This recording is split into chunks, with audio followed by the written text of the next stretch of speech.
नमस्कार विद्यार्थी मित्रांनो, मी निशिकांत पवार तुम्हा सगळ्यांचं विजन गव्हर्नमेंट जॉब या एज्युकेशनल प्लॅटफॉर्मवरती अगदी मनापासून स्वागत करतो. आजचा आपला विषय हा महाराष्ट्रातली राजकीय अस्थिरता आहे. आणि ह्या अस्थिरतेवरती क्वेश्चन एक्झाममध्ये येणार आहे का, तर डायरेक्टली येणार नाही आहे, इनडायरेक्टली फिरवून येणार. डायरेक्टली म्हणजे कसा, तर जे सध्या न्यूज चॅनलच्या माध्यमातून बंबार्डिंग सुरू आहे, तर ते मुद्दे आपल्याला एक्झाममध्ये कधीच विचारले जाणार नाहीत. जसं की ते एकनाथ शिंदे गटांकडे किती आमदार आहेत, एकनाथ शिंदे आणि मग कोणत्या पक्षासोबत मिळून सरकार स्थापन केली की काय, असं बरेचसे म्हणजे जे नॉनसेन्स गप्पा चालू आहेत ना, तर त्याच्यावरती एक्झाममध्ये कधीच क्वेश्चन येणार नाही. इनडायरेक्टली कसा क्वेश्चन येईल, तर हा विषय खूप चर्चेमध्ये झाला आहे ऑलरेडी. राजकीय अस्थिरता म्हणजे एक मोठा विषय असतो, तर आयोग दुर्लक्ष तर बिलकुल करणार नाही. आयोग क्वेश्चन विचारणार, पण तो कोर पॉलिटीला लिंक करून विचारणार. म्हणजे पॉलिटीमध्ये बरेचसे घटक आहेत की जे या टॉपिकच्या माध्यमातून पुढे आलेत. जसं की पक्षांतर बंदी कायदा, हा सुद्धा खूप मोठा विषय आहे, चर्चेमध्ये आला आहे आणि याच्यावरती भारतामध्ये खूप काम झालेलं आहे. त्याच्यामुळं या कायद्यामधल्या तरतुदी वगैरे विचारल्या जातील. एक्झाममध्ये थोडं ॲप्लाइड ओरिएंटेड पॉलिटीमधला क्वेश्चन येईल की एखादी असं सिच्युएशन तयार करून दिली जाईल आणि या अंतर्गत मग पक्षांतर बंदी कायदा लागू होतो की काय असं विचारतील.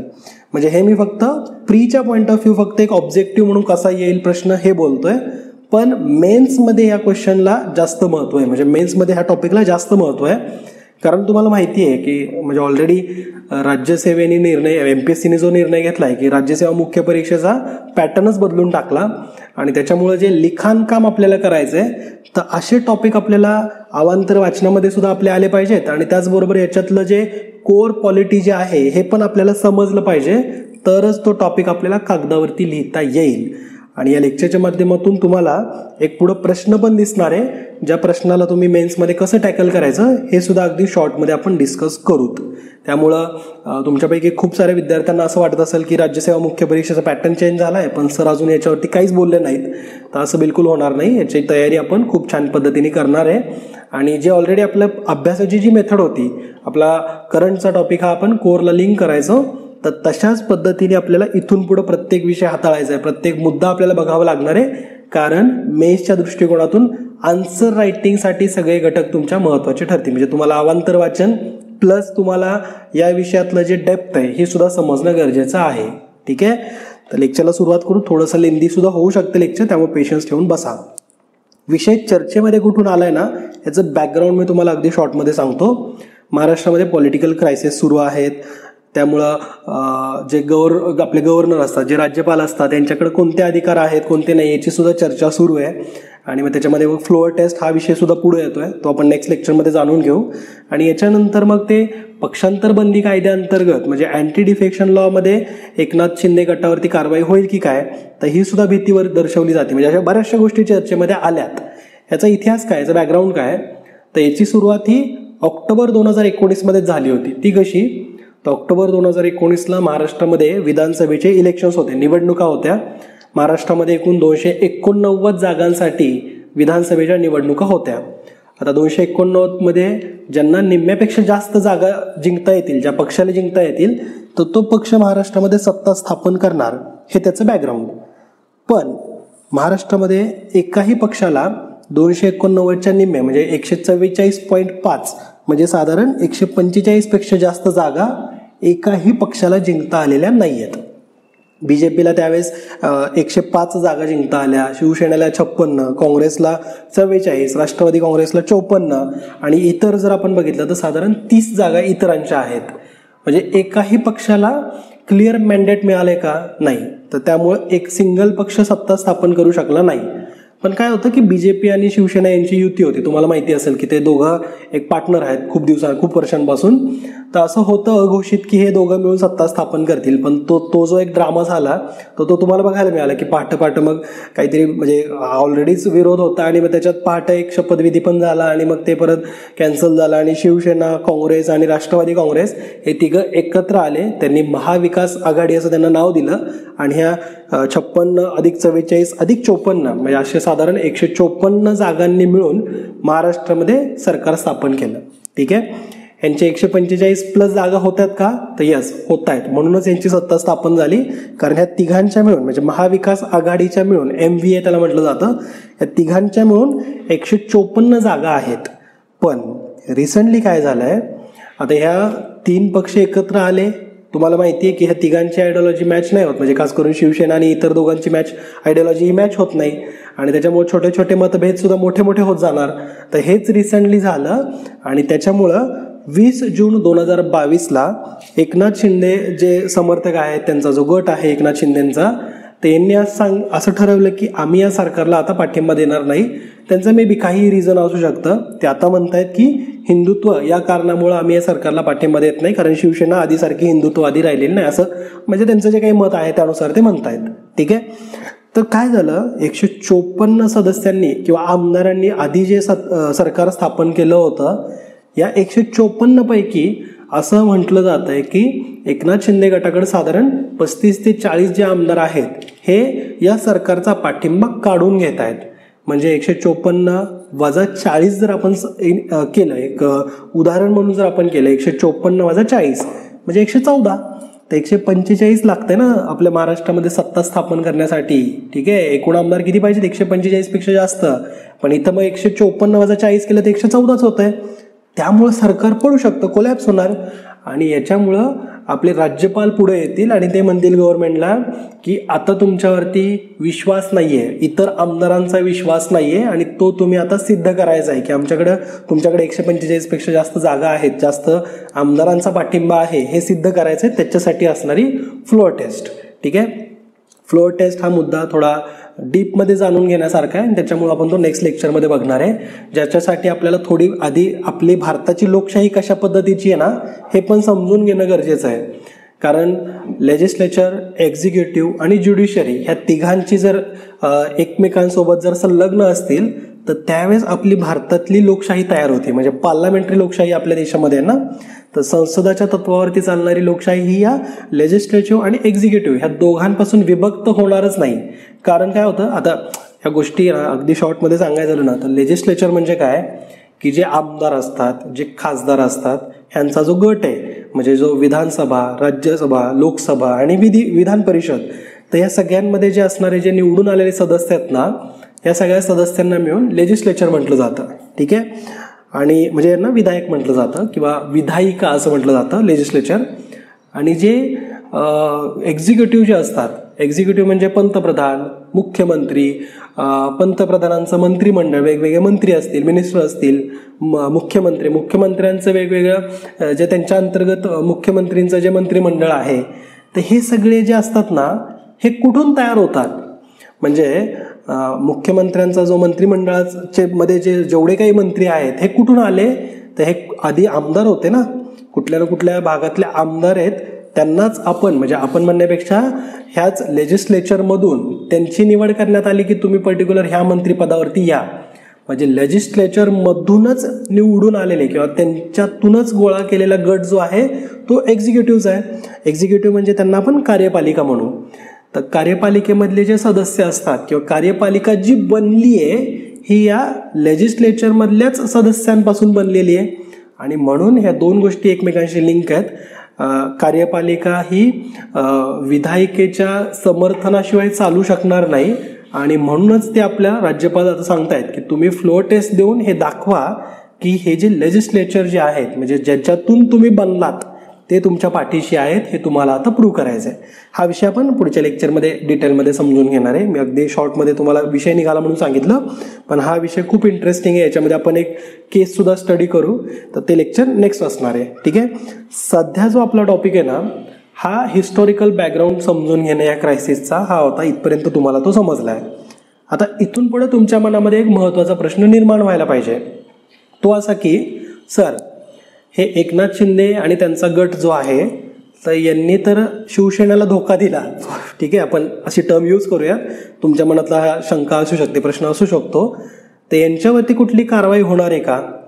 तर याचं उत्तर आहे की होऊ शकते किंवा होऊ शकणार नाही. दोन उत्तरे कशी काय? कारण दोन त्याच्यासाठी सिच्युएशन आहेत. एक सिच्युएशन अशी आहे की जर एकनाथ शिंदे गट जो आहे यांच्याकडं जर साधारण 38 पेक्षा जास्त सदस्य असतील, सदस्य म्हणण्यापेक्षा आपण आमदारच म्हणू कारण आमदारवाला हा गेम आहे सगळा, कारण राज्यातला आहे ना. तर जर एकनाथ शिंदे गटाकडं 37 पेक्षा जास्त आमदार असतील जे दुसऱ्या पक्षामध्ये जायला तयार आहेत किंवा ह्या सत्तेमधून ते बाहेर यायला तयार आहेत, तर त्यावेळेस या आमदारांवरती कुठल्याही प्रकारे कारवाई केली जाणार नाहीये. आणि जर एकनाथ शिंदे गटाकडं फक्त साधारण 37पेक्षा कमी म्हणजे समजा 35 आमदार आहेत, तर त्या 35च्या 35 आमदारांवरती कारवाई केली जाऊ शकते. आता कारवाईमध्ये काय होतं की त्यांचा आमदारकी जी असते ती डिस्क्वालिफाय होते, आमदारकी जाते. ते कसं काय, तर याच्यासाठी जो कायदा आहे तर तो कायदा म्हणजेच पक्षांतर बंदी कायदा, तो आपण अगदी शॉर्टमध्ये समजून घेऊ. अँटी डिफेक्शन लॉ त्याला म्हटलं जातं. काय झालं होतं माहिती का, भारत स्वतंत्र झाल्यानंतर पहिल्या 20 वर्षामध्येच जवळपास 400-450 व्यक्ती असे होते की जे सारखा पक्ष बदलत होते. म्हणजे अशा केसेस समोर आल्या 400-450. हे 20 वर्षांमध्ये असं झालं होतं की ते काय करतायत, निवडणूक जिंकण्यासाठी एका पक्षामध्ये सहभागी होत आहेत, त्या पक्षाच्या तिकीटवरती निवडणूक जिंकतायत, पण निवडून आल्यानंतर म्हणजे आमदार झाल्यानंतर किंवा केंद्रामध्ये खासदार झाल्यानंतर ते दुसऱ्या पक्षामध्ये सहभागी होत आहेत आणि त्यांची आमदारकी पण जात नव्हती, खासदारकी पण जात नव्हती. ते निवडून येण्यासाठी फक्त एका पक्षाचा वापर करतायत, जिंकून आल्यानंतर दुसऱ्या पक्षामध्ये सहभागी होत आहेत. असं आपला देश स्वतंत्र झाल्यानंतर पहिल्या 20 वर्षांमध्ये साधारण 400-450 वेळा झालं. पण पुढं आला 1965-67चा काळ. या 1-2 वर्षांमध्येच जवळपास 400-450 म्हणजे 440 और 450 असा काहीतरी नंबर येतो, एवढ्या केसेस समोर आल्या की जे व्यक्ती हे इलेक्शन निवडणूक जिंकण्यासाठी म्हणून एका वेगळ्या पक्षामध्ये आहेत, म्हणजे या पक्षामध्ये ए पक्षामध्ये थांबतायत इलेक्शन जिंकेपर्यंत, इलेक्शन जिंकल्यानंतर निवडणूक जिंकल्यानंतर ते बी पक्षामध्ये जात आहेत. तर हे असं पक्ष बदलून दुसऱ्या पक्षामध्ये जाणं, तरी आमदारकी राहतीये, खासदारकी राहतीये ना, हे लोकशाहीसाठी खूप घातक ठरू लागलं. कारण सामान्य माणसं ज्यावेळेस मतदान करतात तर त्यावेळेस पक्ष बघितला जातो, विचारसरणी बघितली जाते. आणि ज्यावेळेस जर अशा प्रकारे जर ते ज्यांना निवडून देत आहेत त्यांनी पक्षच बदलला, आयडिओलॉजीच जर चेंज केली, तर हा लोकशाहीसाठी खूप मोठा सेटबॅक होता. तर हे ऑब्झर्व झाल्यानंतर राजीव गांधी गव्हर्नमेंटने एक निर्णय घेतला 1985 मध्ये. एक त्यासाठी घटनादुरुस्ती करावी लागली होती, 52वी घटनादुरुस्ती. आणि त्यानुसार अँटी डिफेक्शन लॉ हा आपल्या शेड्यूल 10 मध्ये इंट्रोड्यूस करण्यात आला. याच्या अंतर्गत काय करण्यात आलं की निवडणूक एका पक्षातून निवडून यायचं किंवा जिंकायचं आणि दुसऱ्या पक्षामध्ये सहभागी व्हायचं हे कम्प्लिटली बॅन करण्यात आलं, बंद करण्यात आलं. जर तसं कुठल्या निवडून आलेल्या आमदार किंवा खासदारांनी जर तसं केलं तर त्याचा आमदारकी जाणार हे या कायद्यामध्ये डिफाईन करण्यात आलं. ठीक आहे. तर हा कायदा कशासाठी, अँटी डिफेक्शन लॉ कशासाठी आहे, तर निवडणूक एका पक्षातून जिंकल्यानंतर दुसऱ्या पक्षामध्ये सहभागी होता येणार नाही याच्यासाठी म्हणूनचा हा अँटी डिफेक्शन लॉ आहे. ठीक आहे. म्हणजे काय, आता इथलंच आपण महाराष्ट्रातलं एक्झाम्पल बघितलं तर एकनाथ शिंदे जो गट आहे यांनी निवडणूक शिवसेनेच्या तिकीटवरती निवडून आली किंवा जिंकलेली, आमदार झालेले आहेत. आणि त्यानंतर आता समजा ते दुसऱ्या पक्षामध्ये जायचं म्हणतायत, म्हणजे फॉर एक्झाम्पल आपण म्हणूयात की ते BJP गटामध्ये जायचं म्हणतायत, तर तसं त्यांना या कायद्यानुसार करता येणार आहे का, तर नाही, तसं यांना करता येणार नाहीये. जर एकनाथ शिंदेंनी केलं तर त्यांची आमदारकी जाणार, हे या कायद्यामध्ये डिफाईन आहे. पण या कायद्यामध्ये अपवाद सुद्धा आहे. तो अपवाद असा आहे, 1985च्या 52व्या घटनादुरुस्तीनुसारचा मी तुम्हाला तरतूद सांगतोय की जर 1/3 पेक्षा जास्त जिंकून आलेल्या सदस्यांनी पक्ष बदलला तर त्याला पक्ष स्प्लिट म्हटलं जाईल, स्प्लिट झालाय असं म्हटलं जाईल, म्हणजे विभक्त झालाय असं म्हटलं जाईल. त्यामुळं जेवढे 1/3 पेक्षा जास्त जो काही नंबर बनतोय तेवढ्या आमदारांची किंवा खासदारांची आमदारकी किंवा खासदारकी जाणार नाहीये. म्हणजे अँटी डिफेक्शन लॉ या व्यक्तींवरती लागू होणार नाही. याच्यासाठी काय संख्या आहे, 1/3. म्हणजे आता एक एक्झाम्पलच जर बघितलं आपण, शिवसेनेचं एक्झाम्पल बघूयात. समजा शिवसेनेचे 90 आमदार आहेत जे इलेक्शन जिंकले. या 90 पैकी 35 जणांना असं वाटलं की आम्ही दुसऱ्या पक्षामध्ये सहभागी होतोय, फॉर एक्झाम्पल BJP मध्ये सहभागी होतात. हे सगळं आपण एक हायपोथेटिकल एक्झाम्पल म्हणून बघतोय, त्याच्यामुळे नंबर व्हॅरी होतील. असं म्हणू नका की सर शिवसेनेचे तर 54 आमदार आहे, तुम्ही 56 आमदार आहे, तुम्ही कसं काय 90 म्हणताय. ते एक एक्झाम्पल म्हणून आपण बघतोय. ठीक आहे.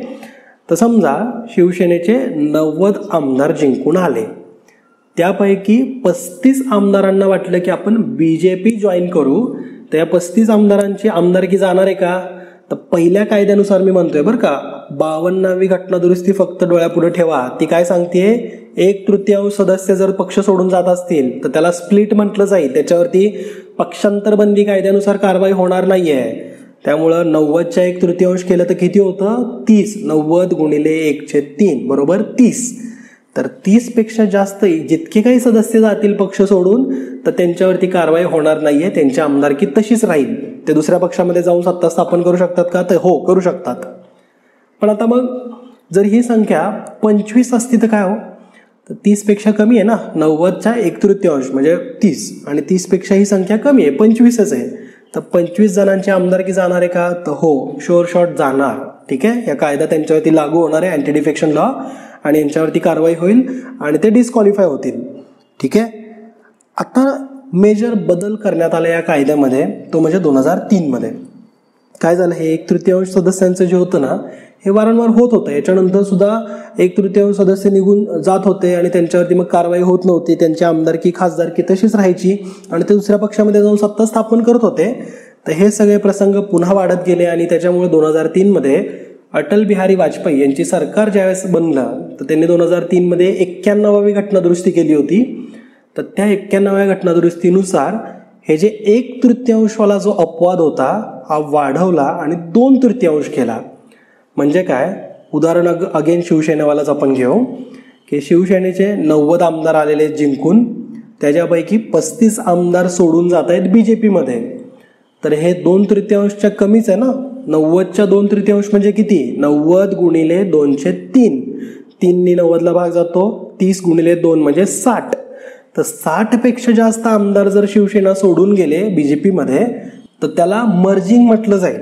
हा शब्द सुद्धा 91व्या घटना दुरुस्तीनुसार मर्जिंग, स्प्लिटच्या ऐवजी मर्ज हा शब्द ऍड करण्यात आलेला आहे. तर जर 60 पेक्षा जास्त शिवसेनेचे आमदार जर बीजेपी किंवा इतर पक्षामध्ये सहभागी झाले असते तर त्याला आपण मर्जिंग म्हणलं असतं. अख्खा पक्षच तिकडं मर्ज झालाय. तर जर आता ही जर संख्या आमदारांची फक्त 35च आहे तर त्यांच्यावरती अँटी डिफेक्शन लॉ हा लागू होईल. म्हणजे जर 90 आणि 35 हा नंबर आपण जर बघितला तर ठीक आहे, 90च्या 2/3 60 होतं, त्यामुळे 35 जणांवरती कारवाई होऊन अँटी डिफेक्शन लॉनुसार ते डिस्क्वालिफाय होतील अटल बिहारी वाजपेयी यांच्या 92व्या घटना दुरुस्तीनुसार. ठीक आहे, सॉरी 91व्या घटना दुरुस्तीनुसार. तर आय होप तुम्हाला ह्या 2 घटना दुरुस्तीमध्ये झालेल्या तरतुदी थोडक्यात समजल्यात. एक्झाम्पलनुसार सुद्धा तुम्हाला समजलंय. आता आपण रिअल एक्झाम्पल बघूयात. सध्या शिवसेनेचे एकूण किती आमदार जिंकून आले होते, तर 56. 56च्या 2/3 म्हणजे किती होतं, तर 56 गुणिले 2/3 साधारण 37. आता हे 36 पॉईंट समथिंग आलं किंवा 37 पॉईंट समथिंग आलं तर नियरेस्ट राऊंड फिगर जी असते ना तर ती काउंट केली जाते, कन्सिडर केली जाते. तर जर 37 पेक्षा जास्त जर आमदार शिवसेना सोडून इतर पक्षामध्ये जायला तयार आहेत तर यांच्यावरती अँटी डिफेक्शन लॉ हा लागू होणार नाही. आणि एकनाथ शिंदे गटात सध्या काहीतरी 40 वगैरे आहेत असं म्हणतात ना, तर आपल्याला त्या नंबरमध्ये जायचं नाहीये, बट आपल्याला उदाहरण म्हणून हा विषय समजून घेण्यासाठी आपण हे नंबर बघतोय. ठीक आहे. तर जर 37 पेक्षा जास्त जर आमदार किंवा आमदारांचा गट हा शिवसेना सोडून दुसऱ्या पक्षामध्ये जातोय तर त्याला मर्जिंग म्हटलं जाईल. अख्खी शिवसेनाच दुसऱ्या पक्षामध्ये मर्ज होतीये. ठीक आहे.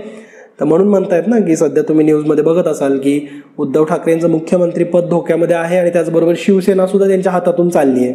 शिवसेना चालली आहे म्हणजे काय, कायद्यानुसार जर आपण बघितलं, आता तुम्ही हे सुद्धा ऐकलं असेल की एकनाथ शिंदे हे बऱ्याचशा वकिलांशी चर्चा करतायत, कायदेशीर सल्ला घेतायत. तर तो कायदेशीर सल्ला कशासाठीच आहे की पक्षाचं चिन्ह काय राहणार, नाव काय असणार आहे, शिवसेना कुणाकडे असणार आहे, ह्या गोष्टींबद्दल चर्चा चालू आहे. हा कायदा काय सांगतोय याच्याविषयीची चर्चा चालू आहे की अख्खी शिवसेनाच इकडे येणार आहे का. म्हणजे बरोबर ना, जास्त मेजॉरिटी गट हा जर शिवसेना सोडून दुसऱ्या पक्षामध्ये जातोय तर कायद्यानुसार तर त्याला मर्जिंग म्हटलं जातंय. तर ह्या सगळ्या तरतुदींच्या चर्चा सुरू आहेत. ठीक आहे. आता महाराष्ट्रामध्ये सत्ता कशी काय धोक्यामध्ये हे पण थोडक्यात समजून घ्या. महाराष्ट्रामध्ये आपण बघितलं 289 जागा आहेत एकूण, 145 किंवा त्यापेक्षा जास्त ज्यांच्याकडे असतील त्यांची सत्ता असणार आहे. आता 145 म्हणजे शिवसेना, काँग्रेस आणि राष्ट्रवादी यांचे एकूण कसे बनले होते, 56 अधिक 44 अधिक 54 म्हणजे 154. 154 पैकी 40 एक आमदार जर म्हणतायत की आम्ही शिवसेनेला पाठिंबा देत नाही किंवा या सरकारला पाठिंबा देत नाही, तर 154 वजा 40 म्हणजे 114. आणि सत्ता स्थापन करण्यासाठी किती संख्या पाहिजे? 145. तर इथं आहे का 145 संख्या? नाही आहे. त्याच्यामुळं सरकार कोलॅप्स होईल. हे सगळं आता सध्या चर्चेमध्ये आहे. ओके, आय होप हा विषय थोडक्यात अगदी क्लिअर झाला आहे. आता जे आपल्याला मुख्य परीक्षेच्या दृष्टिकोनातून विचारात घ्यायचं आहे ना, ते म्हणजे यावरती क्वेश्चन आपल्याला कसा लिहिता येईल. आयोग काय विचारेल तर हे तर एक्झाममध्ये विचारतीलच, बट आपल्याला याच्यावरती काय लिहिता येईल, काय मुद्दा आपल्याला याच्यातून समजून घ्यायचा आहे, तो आपण कसा कागदावरती उतरवायचा. तर क्वेश्चन मुख्य परीक्षेमध्ये असा विचारला जाऊ शकतो की पक्षांतर बंदी कायद्याचा उल्लेख करून कोणत्या परिस्थितीमध्ये यात बदल करण्यात आला याबद्दल सखोल माहिती लिहा. तर 250 वर्डचं याच्यामध्ये लिमिट आहे. 250 शब्दांच्या आतमध्ये तुम्हाला लिहायचं आहे आणि याच्यामध्ये काय काय लिहिणार, कसं लिहिणार याच्याविषयी आपण थोडक्यात चर्चा करू. कुठलाही मुद्दा आता ज्यांनी UPSCची तयारी करतायत किंवा केलेली आहे अशा विद्यार्थ्यांना हे सगळं पटपट ॲब्सॉर्ब व्हायला सुरुवात होते. त्यांना रिलेट करता येतंय की हा असा क्वेश्चन आपल्याला UPSCमध्ये बघायला मिळाला आहे. आता तो आपण कसा लिहितो, ते ठराविक पॅटर्न ठरलेले असतात. जसं की जनरली असं इंट्रोडक्शन लिहिलं जातं, म्हणजे विषय आपल्याला ज्यावेळेस विचारला जातो ना आणि तो जर करंटशी लिंक केला असेल तर इंट्रोडक्शनमध्ये काय लिहिलं जातं, कायदा पक्षांतर बंदी कायदा काय सांगतोय, अगदी शॉर्टमध्ये हा कायदा कसा या सध्याच्या परिस्थितीवरती मॅच करणारा आहे, परिस्थितीशी लागू आहे, हे इंट्रोडक्शनमध्ये लिहिलं जातं. त्याच्यानंतर त्याची एक बॉडी लिहायची असते. बॉडीमध्ये काय असतं की तुम्हाला काही पॉईंट्स लिहायचे आहेत या कायद्यासंदर्भातचे, सध्याच्या परिस्थितीला थोडासा तिथं एक उल्लेख करावा लागेल आणि त्याच्यामध्ये एखादं उदाहरण टाकायचं आहे. तर हा सगळा जो बॉडीचा स्ट्रक्चर आहे ना तो तिथं येईल. म्हणजे कायद्यातल्या तरतुदी येतील आणि सुरुवातीला म्हणजे ज्यावेळेस 52वी घटना दुरुस्ती झाली राजीव गांधी गव्हर्नमेंटच्या अंतर्गत, त्यावेळेस मुख्य मूळ काय होती तरतूद, आणि नंतर 2003मध्ये अटल बिहारी वाजपेयींनी 91वी घटना दुरुस्ती करून त्याच्यामध्ये काय बदल केला, हे सगळं ह्या बॉडीच्या अंतर्गत येईल. ठीक आहे. पुढं जाऊन तुम्हाला थोडंसं एक सजेशन ओरिएंटेड अप्रोच ठेवायचा आहे किंवा एक पॉझिटिव्ह पॉईंट, कन्क्लुजन, अशा गोष्टी तुम्हाला या टॉपिकच्या शेवटी म्हणजे सुरुवातीला तुम्हाला एक 50 ते 60 शब्दांमध्ये इंट्रोडक्शन लिहायचं आहे. पुढं जाऊन 120 ते 140 शब्दांमध्ये तुम्हाला त्याची बॉडी लिहायची आहे. बॉडीमध्येच तुम्ही थोडे plus point minus point mention करायचे आहेत. आणि सजेशन किंवा कन्क्लुजन ओरिएंटेड ज्यावेळेस तुम्ही येता तर ते तुम्हाला अगदी शॉर्ट ठेवायचं आहे. कारण कन्क्लुजनमध्ये म्हणजे कसं असतं ना की शहाणपणा जास्त शिकवायचा नसतो. जे सध्या फॅक्ट्स आहेत त्या भरभरून लिहायच्या असतात, पण ज्यावेळेस शहाणपणा शिकवायची, कन्क्लुजन सांगायची, सजेशन्स द्यायची वेळ येते ना तर ते जास्त म्हणजे अतिउत्साहीपणे लिहायचं नाही की सध्याचं सगळं चुकीचं आहे आणि असं असं करा, हे करा. नाही, तसं नाही लिहायचं. सध्याचं तर चांगलंच आहे, पण आपण याच्यामध्ये थोडा असा आणखीन असा बदल करू शकतो. तर असे थोडे पॉझिटिव्ह अप्रोच असलेले सजेशन, कन्क्लुजन तुम्हाला मोजक्या शब्दांमध्ये म्हणजे साधारण 35 ते 40 शब्दांमध्ये लिहायचे आहेत. म्हणजे तुम्हाला ज्यावेळेस हा प्रश्न कंपाईल करायचा आहे ना एकूण, तर तो 250 शब्दांच्या आधीच म्हणजे साधारण 200-225 शब्दांमध्येच कंप्लीट करता येईल. तर अशा पद्धतीने तुम्हाला हा विषय मांडता आला पाहिजे. ठीक आहे. तर हा विषय निवडण्याचं कारणच हे होतं की मुख्य परीक्षेसाठी तुमचा अप्रोच कसा असावा तर हे तुम्हाला डिफाईन करता यावं, थोडंसं सांगता यावं. तर मुख्य परीक्षेची अगदी जे नवीन त्यांचा पॅटर्न बनतोय तर याच्याविषयी आपण स्वतंत्र चर्चा करू. सध्या आजचा टॉपिक तुम्हाला कसा वाटला हे आम्हाला कमेंट करून कळवा आणि याचे आन्सरसुद्धा तुम्ही आम्हाला लिहून चेक करायसाठी पाठवू शकता. तुम्ही आमच्या कॉन्टॅक्ट विजन हे आमच्या टेलिग्राम ID ला एक मेसेज करू शकता किंवा तुम्ही ज्या लिहिलेल्या नोट्स असतील ब्लँक पेपरवरतीच लिहायला सुरुवात करा. तर त्याचा फोटो वगैरे काढून तुम्ही आमच्यापर्यंत पाठवा. आम्ही ते चेक करू आणि त्याला 15 आउट ऑफ किती मार्क द्यायचे हे ठरवू. कारण आपल्याला अजून किती प्रश्न असतील, त्या प्रश्नांमध्ये समजा ऑप्शनल प्रश्न आहेत का काही, म्हणजे 12 प्रश्न दिले आणि त्याच्यापैकी तुम्ही 10 सॉल्व्ह करा असं म्हणतंय का आयोग, हे आपल्याला येणं बाकी आहे, म्हणजे सिलेबस येणं बाकी आहे. तर सध्या आपण 15 पैकी याला गुण देऊयात आणि तुम्ही या प्रश्नाला सॉल्व्ह करून ह्याचे डिटेल आन्सर लिहून तुम्ही आम्हाला टेलिग्राम ID ला आम्हाला पाठवा. त्यावरती तुम्हाला किती मार्क दिले जात आहेत हे सुद्धा सांगितलं जाईल, म्हणजे चेक करून त्याच्यामध्ये काही पॉईंट मिसिंग आहेत का, एक्स्ट्रॉर्डनरी लिहिलंय का, कसं लिहिलंय याच्याविषयीचा तुम्हाला रिमार्क मिळेल. आणि याची प्रॅक्टिस तुम्ही आजपासून जरी केली, हे लेक्चर बघितल्या तुम्हाला हा निबंधच लिहायचा आहे ना, तर हा जर तुम्हाला लिहिता आला व्यवस्थितपणे, तुम्हाला अप्रोच तुमचा दाखवता आला ना, चांगली प्रॅक्टिस तुमची होईल. तुमच्याकडे साधारण मुख्य परीक्षेला ज्यावेळेस तुम्हाला लिहायचं ना ॲक्च्युअलमध्ये मार्क घेण्यासाठी, तर लिहिण्यासाठी तुमच्याकडे 1.5-2 वर्षांचा पिरियड आहे अजून आणि याच्यामध्ये तुम्ही चांगलं डेव्हलप व्हाल जर डेली तुम्ही असा एक टॉपिक निवडून त्याच्यावरती लिखाणकाम केलं तर. ठीक आहे. उद्या आपला टॉपिक किंवा नेक्स्ट इयर आपला जो टॉपिक असणार आहे तर तो फ्लोट टेस्टशी संदर्भात असणार आहे. हाच विषय आपण पुढच्या टॉपिकमध्ये कंटिन्यू करतोय आणि तिथं सुद्धा तुम्हाला एक क्वेश्चन मुख्य परीक्षेसाठी दिला जाईल. त्यामुळे लेक्चर येणारे व्यवस्थितपणे बघा. पुढच्या येणाऱ्या टॉपिकमध्ये आपण भेटू. जय हिंद, जय महाराष्ट्र. धन्यवाद.